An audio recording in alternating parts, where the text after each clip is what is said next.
Bismillahirrahmanirrahim. Alhamdulillahilladzi amarana bit-taslimi war-ridha wa nahana 'anil i'tiradi wasyaqwa ila ghairihi ta'ala. Asyhadu an la ilaha illallah wahdahu la syarika lahu jalla wa 'ala. Wa asyhadu anna sayyidana Muhammadan 'abduhu wa rasuluhul mu'azzamu fil ardi was sama. Allahumma salli wa sallim wa barik ala sayyidina wa maulana Muhammad al-mawsuf bis safa wal wafa wa ala alihi wa ashabihi wa zurriyyatihi wa man iqtafa, amma ba'du.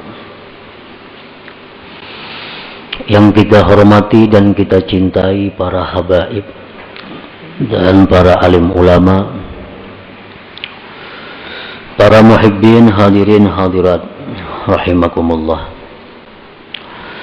Alhamdulillah, puji dan syukur terlebih dahulu kita haturkan kehadirat Allah subhanahu wa ta'ala yang telah mengumpulkan kita di dalam majlis ilmu ini, dan kita berharap kepada Allah agar selalu dikumpulkan dalam kebaikan dan takwa.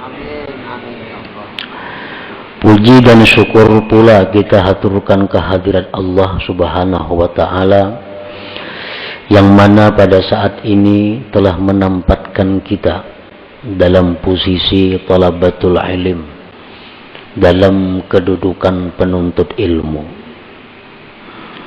Dan kita memohon kepada Allah di majelis yang penuh berkah ini agar kita selalu ditempatkan Allah dalam kedudukan penuntut ilmu sampai akhir hayat kita. Dan yang lebih penting dari itu, kita minta kepada Allah agar bisa mengamalkan ilmu yang diberikan Allah subhanahu wa ta'ala kepada kita ini. Salawat dan salam kita haturkan kepada junjungan kita Nabi besar Muhammad sallallahu alaihi wasallam dan kepada seluruh keluarga, para sahabat, zurriyat dan pengikut beliau sampai hari kiamat nanti. Para muhibbin rahimakumullah, al-hikmatus sabi'ata asyarah min al-hikamil ataiyah. Qala al-Imam Ahmad bin Athaillah As-Sakandari rahimahullah wa nafa'ana bi ulumih. Hikmah yang ke-17 dari Al-Hikam, berkata pengarangnya Al-Imam Ahmad bin Athaillah As-Sakandari rahimahullah, ma taraka minal jahli syai'a man arada ayyuhditha fil waqti ghaira ma azharahullahu fihi. Yang artinya tidaklah meninggalkan daripada kejahilan sedikit jua pun oleh orang yang menghendaki bahwa menciptakan pada waktu selain yang Allah nampakkan dia pada waktu itu. Nah, itu artinya hikmah yang ke-17 ini. Para muhibbin rahimakumullah, adapun tafsirnya dari hikmah ini adalah idza aqamallah subhanahu abdan fi halin minal ahwal badaniyan kana aw qalbiyya la yazummuhu syar'u falyaltazim dzalik wal yuhsinil adaba wal yarda bidzalik wa la yantaqil ila ghairi ma huwa fihi hatta yanqulahu subhanahu wa ta'ala. Fa in intaqala ila ghairi ma huwa fihi faqad jahila rabbah wal jahlu billah ajhalu minal jahlil murakkab.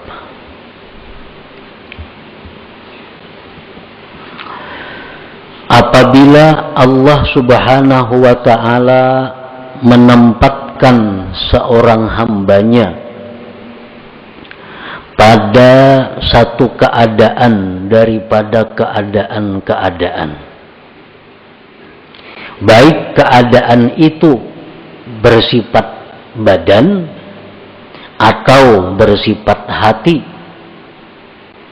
yang mana keadaan itu tidak dicela oleh syara, tidak dicela oleh agama, maka hendaklah dia melazimi keadaan itu dan baiklah adab kepada Allah, dan hendaklah riba kepada Allah dengan demikian tadi, dan tidak berpindah kepada selain sesuatu yang adalah dia pada sesuatu itu, sehingga Allah yang memindahkannya.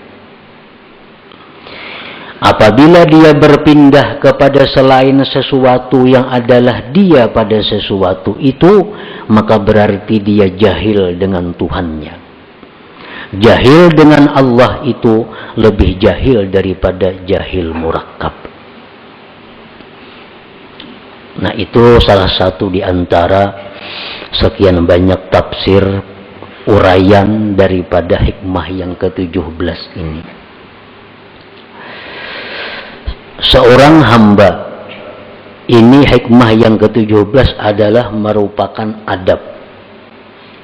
Adab seorang hamba Allah kepada Allah. Tata kerama bagaimana seorang hamba yang baik itu dengan Allah.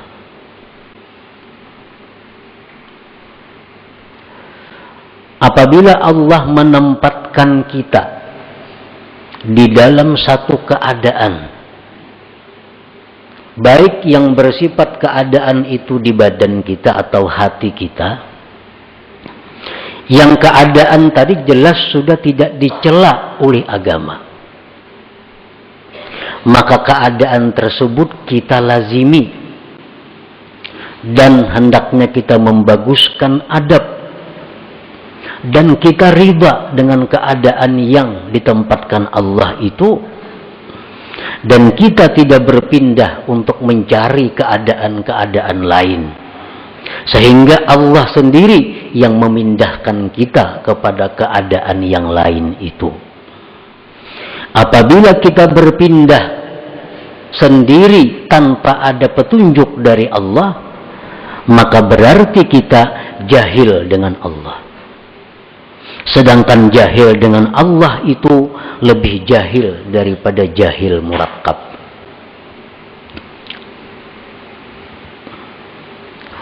Jahil itu ada yang disebut jahil basit.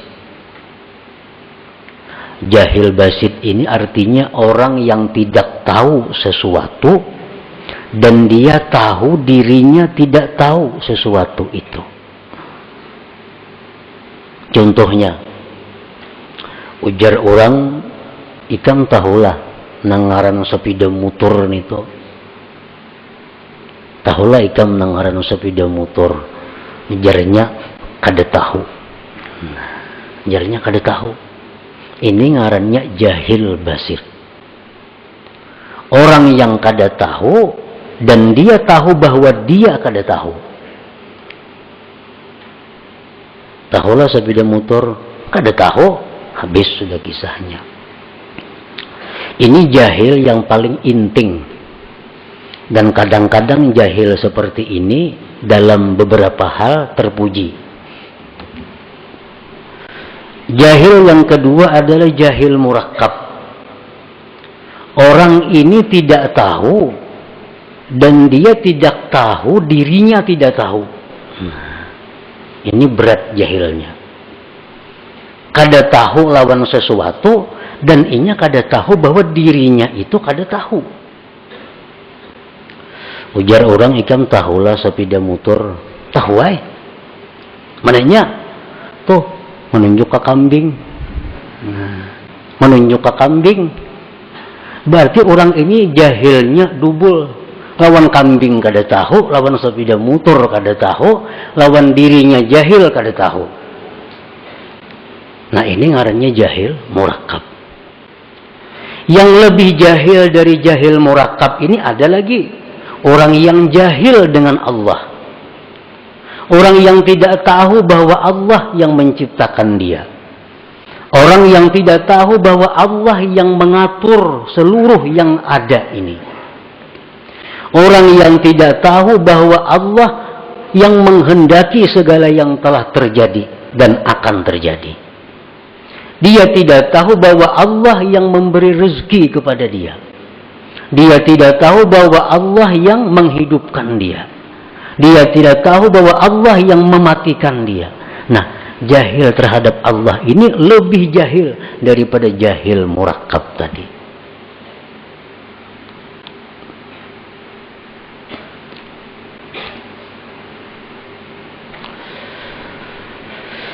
Nah, di antara kita mungkin kita kadang mengaku bahwa kita ini jahil dengan Allah. Mungkin kita kadang mengaku bahwa kita ini jahil dengan Allah. Tetapi perilaku kita, tutur kata kita, kelakuan kita, tindakan kita, kadang-kadang itu menunjukkan bahwa kita ini jahil kepada Allah. Bujur aja kadang mengaku. Bujur aja tahu sifat 20. Belajar bang sudah. Tahu ini perukunan. Tahu kitab tentang sifat ini macam-macam. Tetapi pada kenyataan dalam praktik menunjukkan bahwa dia itu jahil dengan Allah. Nah, itu kebanyakan di antara kita. Takunin ya kita tahulah sifat Allah, tahu. Tahulah Allah bersifat ini, tahu karena sudah belajar. Tapi dalam gawian sehari-hari menunjukkan bahwa kita ini jahil dengan Allah. Buktinya ada dendam dalam hati kita. Buktinya kita seringkali menyalahkan asbab dalam segala sesuatu. Buktinya kita seringkali bergantung dengan asbab. Buktinya seringkali kita gembira dengan asbab. Kita sedih dengan asbab. Nah, itu praktik-praktik menunjukkan kita jahil dengan Tuhan. Jahil dengan Tuhan itu paling dahsyat kejahilan. Lebih jahil daripada jahil murakkab tadi. Nah, para muhibbin rahimakumullah. Nah, kemudian contoh-contoh di antara hikmah yang ke-17 ini. Bagaimana adab kita yang sebenarnya kepada Allah dalam hal keadaan-keadaan yang kita tempati. Idza aqama Allahu 'abdan fi talabil 'ilm tilmidan kana aw syaikha wa kafahu min amri dunyahu faltazim dzalik wal yuhsinil adab ma'allah wal yarda bidzalik wala yantakil ila ghairi ma huwa fihi hatta yanqulahu Allah subhanahu. Apabila Allah menempatkan hamba pada menuntut ilmu, baik murid atau guru, guru dan murid itu sama-sama masuk dalam penuntut ilmu. Misalnya kita berwakaf ini untuk penuntut ilmu, murid masuk di situ, guru masuk. Nah, Allah Subhanahu wa ta'ala bila menempatkan kita dalam menuntut ilmu, gawian kita ini belajar aja. Ada yang saya punya gawiannya mengajar aja. Dan Allah cukupkan daripadanya perkara-perkara dunia. Allah cukupkan. Makannya cukup, pakainya cukup, membiayai keluarga cukup. Dari mana jalannya Allah mendatangkan kita kada tahu. Pokoknya cukup. Nah, ini orang ngarannya ditempatkan Allah dalam posisi menuntut ilmu. Bila sudah demikian halnya, lazimi posisi itu. Dan membaguskan adab kepada Allah. Artinya apa? bahwa dia menganggap inilah posisiku yang terbaik, inilah keadaanku, pekerjaanku yang terbaik yang diberikan Allah. Dan hendaklah dia riba dengan keadaan itu. Dan dia jangan berpindah kepada keadaan lain sehingga Allah yang memindahkannya. Nah, orang ini kesibukannya belajar. Pagi belajar, tengah hari belajar, sore belajar, malam belajar, atau mengajar. Tapi urusan dunia ini cukup. Berarti ini ditempatkan Allah sebagai penuntut ilmu. Jangan tinggalkan posisi itu kecuali Allah yang memindahkan. Jangan nak berampih nuntut ilmu, nak berpindah nuntut ilmu nak berusaha. Nah, itu berpindah ngarannya. Nak berampih sama ajar, nak beramal aja lagi. Nah, ngarannya berpindah. Jangan, kecuali Allah yang memindahkan. Apa tanda-tandanya Allah memindahkan kita dari posisi itu? Tandanya, dulu orang belajar lawan kita. Nah, sekarang orang kada ada lagi yang belajar lawan kita, ampihan. Asalnya pesantren ini hibak. Wah, ini tinggal berdua bertiga lagi. Nah, itu adalah berarti Allah menyuruh kita pindah daripada posisi itu. Ke posisi mana kita pindah? Apabila Allah mencukupkan urusan dunia kepada kita, berarti kita mesti pindah ke posisi hanya menghadap Allah, menghabiskan waktu berzikir, beribadah kepada Allah. Kada perlu lagi mengajar, karena ini sudah isyarat dari Allah, pindah. Artinya selama kita mengajar dan banyak haja orang yang mau belajar lawan inya, duniawi dicukupi Allah, berarti orang ini masih ditempatkan Allah di posisi itu. Jangan hendak berampi-ampi mengajar.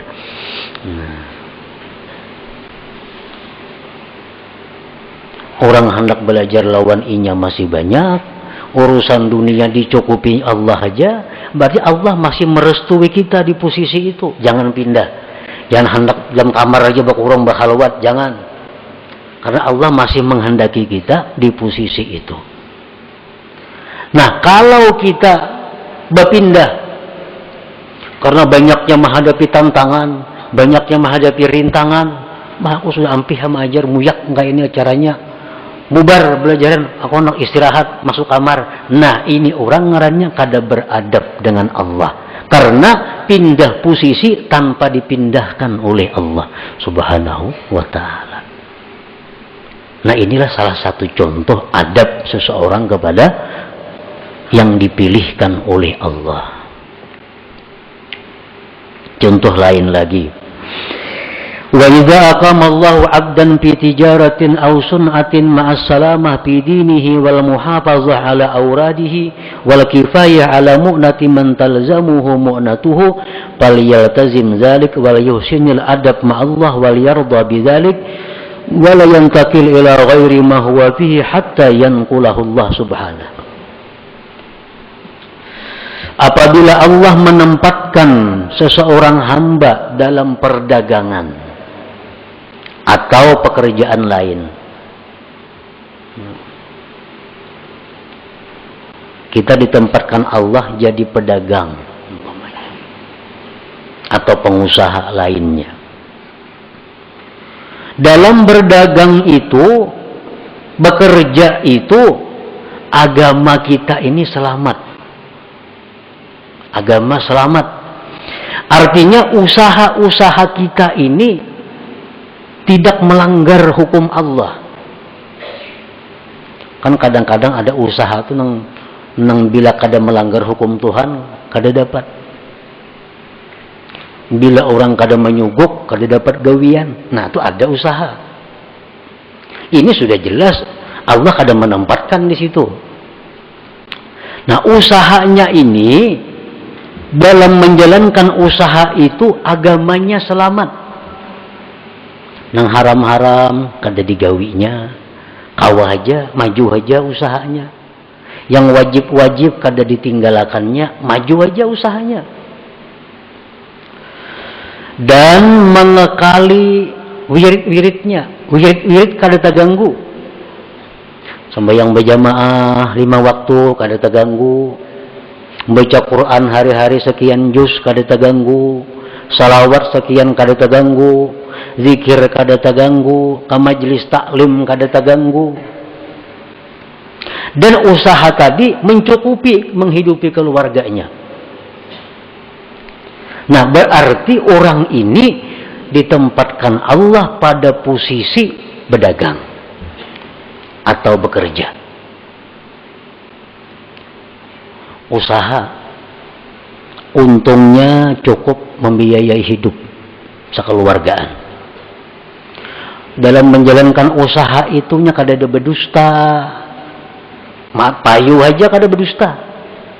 Kada menyuguk. Nang wajib tak kerjaakan, sembahyang berjamaah terlaksana, menuntut ilmu kawa, wirid-wirid tak baca. Berarti dia ditempatkan Allah di situ. Jangan hendak pindah. Jangan hendak pindah kecuali Allah yang memindah. Apa tandanya Allah memindah? Apabila antara lain dalam menjalankan usaha itu sudah kada kau menghindari nang haram. Nah, usaha aku ni bila kada menggawi nang haram kada jalan. Ya kade bila kada nyogok kada dapat duit. Adalah gawian nang kaya itu banyak. 10% kan kepala ini, 10% 2% kan kepala ini, kepala dinas ini. Bila kada kaya itu kada dapat gawian. Nah, ini menunjukkan usaha ini tidak diridai Allah.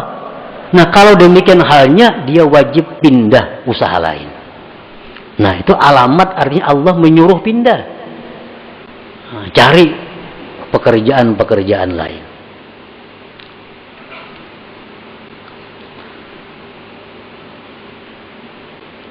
Nah, apabila seseorang itu usahanya bagus, agamanya selamat, wirid-wiridnya terlaksana, untungnya cukup menghidupi keluarga, dia tetaplah pada posisi itu. Jangan pindah kepada posisi lain kecuali Allah yang memindahkannya. Tandanya Allah memindahkan sudah kesulitan dalam menjalankan usaha untuk menghindari yang haram atau melaksanakan kewajiban. Nah, berusaha ini mengaji kada tak kaji lagi. Wirid banyak kada tabacai lagi. Hendak kada itu kada dapat duit. Nah, berarti usaha ini sudah disuruh Tuhan tinggalkan. Cari usaha lain. Cari usaha lain. Nah, itu adabnya kepada Allah bagi orang-orang yang ditempatkan Allah dalam posisi usaha. وَإِذَا أَقَامَ اللَّهُ عَبْدًا فِي حُكُومَةٍ مَعَ السَّلَامَةِ فِي دِينِهِ وَالْمُحَافَظَةِ عَلَى أَوْرَادِهِ وَالْكِفَايَةِ عَلَى مُؤْنَةِ مَنْ تَلْزَمُهُ مُؤْنَتُهُ فَلْيَلْتَزِمْ ذَلِكَ وَلْيُحْسِنِ الْأَدَبَ مَعَ اللَّهِ وَلْيَرْضَى بِذَلِكَ وَلَا يَنْتَقِلْ إِلَى غَيْرِ مَا هُوَ فِيهِ حَتَّى يَنْقُلَهُ اللَّهُ سُبْحَانَهُ. Apabila Allah Subhanahu wa ta'ala menempatkan seseorang ini dalam pemerintahan, ini ditetapkan Allah dalam pemerintahan, jadi pegawai, baik itu pejabat apa ngarannya, dalam pegawai itu, dalam menjalankan tugas itu, dia bisa menyelamatkan agamanya. Bujur aja jadi kepala ini, kepala depak umpamanya, kepala PO. Nah, tapi inya urusan agamanya selamat. Kada mengambil duit orang, membagi gawian dengan jujur. Pokoknya nang haram-haram itunya bisa menghindari. Ke pengajian tetap kawa turun, wirid-wiridnya terbaca, gajinya cukup menghidupi keluarga. Berarti orang ini sudah ditempatkan Allah, direstui Allah di posisi itu. Jangan hendak mundur dari jabatan itu kecuali Allah yang memundurkan. Tandanya Allah memundurkan apa? Aku jadi kepala ini kada kawa, kada korupsi. Kenapa kada korupsi? Busku biru korupsi. Hendak kada ku intain ini kayak pemberiin yang di atas. Nah, kada kawa. Maka yang di atasnya kadang-kadang hendak ke Jakarta, inta duit. Mana duitnya? Gak kadang maintai orang. Hendak ke anu. Nah, bila sudah ini terjadi, berarti ini gawian sudah tidak diridai Allah, pindah dari situ. Kalau hendak selamat, hendak sakit, karusakan ada apa-apa juga bang.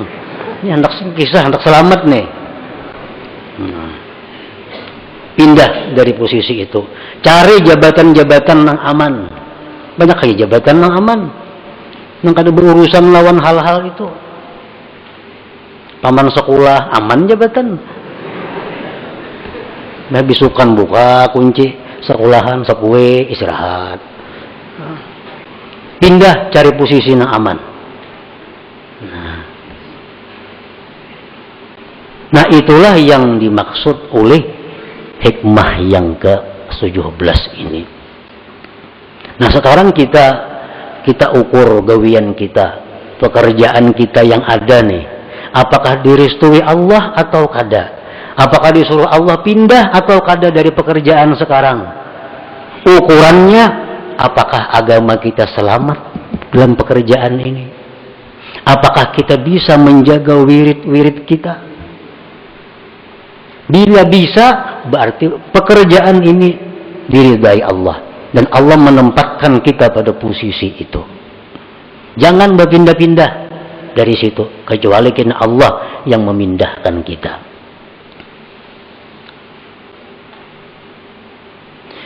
وَإِذَا أَقَامَ اللَّهُ عَبْدًا فِي فَقْرٍ فَصَبَرَ وَرَضِيَ بِذَلِكَ فَلَا يَطْلُبْ مِنَ اللَّهِ الْغِنَى حَتَّى يُغْنِيَهُ اللَّهُ تَعَالَى بِلَا طَلَبٍ مِنْهُ. Apabila Allah menempatkan seorang hamba dalam posisi fakir. Ada orang yang ditempatkan Allah dalam posisi fakir.